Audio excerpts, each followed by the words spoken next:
नमस्कार मॅडम.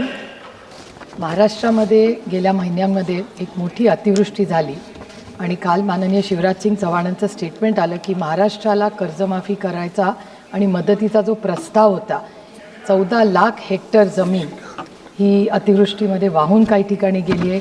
शेतकरी प्रचंड अडचणीत आहे.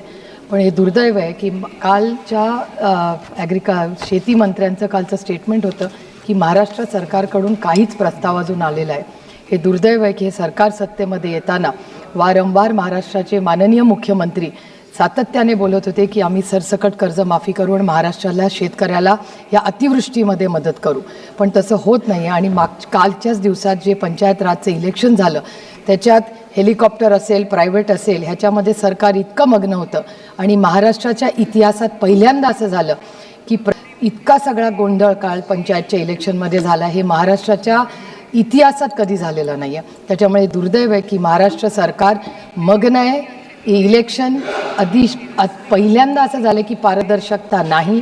इलेक्शन कमिशनबद्दल महाराष्ट्र मुख्यमंत्रीही बोललेले आहेत की त्याच्यात व्यवस्थित काम नाही. त्याच्यामुळे एकीकडे शेतकरी अडचणीत आलेला आहे, त्याला न्याय द्यायचं काम होत नाही. तर माझी भारत सरकारला विनंती आहे की महाराष्ट्रामध्ये झालेला हा सगळा सावळा गोंधळ इलेक्शनमधला, पंचायतमधला, हा इतिहासात पहिल्यांदा झाला आहे. आणि त्याचबरोबर कर्जमाफी किंवा सरकारने महाराष्ट्र सरकारला विनंती करावी आणि प्रस्ताव तातडीने मागून घ्यावा.